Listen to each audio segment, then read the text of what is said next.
तो जिस शिव की आप बात कर रहे हैं, जिस कृष्ण की लोग बात कर रहे हैं, जिस राम की बात कर रहे हैं, जिसकी भी बात कर रहे हैं, वो है कौन? वो तो ईश्वर है। अब उस ईश्वर को आपने राम के रूप में जाना, कृष्ण के रूप में जाना, जिसके रूप में भी जाना, है तो वो ईश्वर। हाँ, यहां आपकी बात का मैं समर्थन जरूर कर सकता हूं कि अगर आप ये कहो नहीं मैं कृष्ण वाला हूं, तुम राम वाले हो, तुम बेकार हो, तो ये अज्ञान है।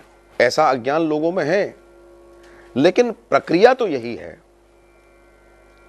प्रक्रिया नहीं बदल सकती, और इसी साधन से सब उसको पाएंगे। कोई राम क्या कर पाएगा, कोई श्याम क्या कर पाएगा, कोई घनश्याम क्या पाना तो है।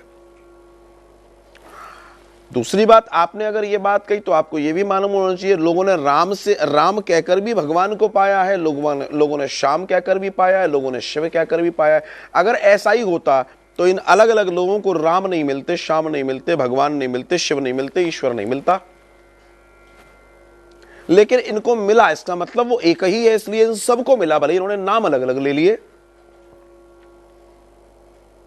हजारों नदियां पृथ्वी पे घूम रही हैं, लेकिन जाकर अंततः वो सागर में जाकर मिल जाती हैं। सागर से फिर बादल उमड़ते हैं, फिर हिमालय तक पहुंचते हैं, फिर बारिश करते हैं। ये चक्र चलता रहता है, लेकिन अंततः मिलते कहां हैं? सागर में जाके। उस सागर को समझाने का प्रयास मैं निरंतर सनातन धर्म के प्रचार प्रसार और इस भागवत के और अन्य दर्शन के आधार पर करता आया हूं, कर रहा हूं, करता रहूंगा।